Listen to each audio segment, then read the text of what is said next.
Aaron, Clark Schmidt had been so consistent for you guys. What was different about his stuff tonight? Yeah, I thought first inning came out throwing the ball well, filling up the strike zone. Riley did a good job of getting inside a ball and getting it elevated, to ding him for the homer.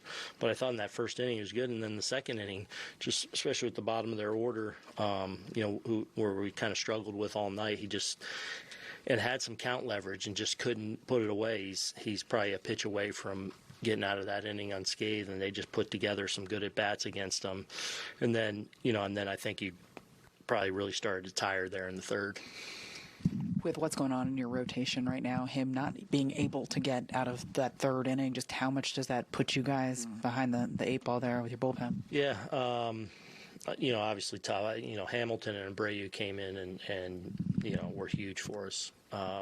Just in that, to be able to eat up those innings was big. But Clark's been so good, and they had his number there a little bit tonight, and obviously wore him down. Looked like you had Freed a little bit early on, where you guys could have done some damage, but then he really settled in. What made him so effective? Well, he's one of the best pitchers in the league. I mean, he's got that next gear of heater. He four-seam sinks it, can slow you down with the breaking ball and the changeup, cut it in on your hands. So, I thought we, for the most part, had tough at-bats against him all night, gave ourselves some opportunities. Obviously, it's difficult when you get behind like we did, and he can then kind of just go a little bit. But, just obviously couldn't get to him quite enough. Will you have to make a pitching move? We'll see. We'll talk about it some more.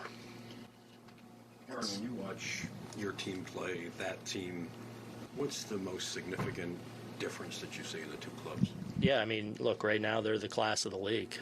Clearly, and that's where you want to be, and they're obviously putting together a pretty great season, and have been now kind of in that National League for the last several years, and have a lineup that's really rugged and balanced, and a little peek into where you're trying to get to. Aaron, understanding guys are trying to make things happen, especially when you're down, but all season long it seems like you guys have had some blunders on the base paths. Why do you think that is? Yeah, it seems like it, but it's actually probably on the lower end of the league, frankly. Because we've been in so many kind of low-scoring, close games for the most part, that when you do have a blunder and it costs you, it's accentuated.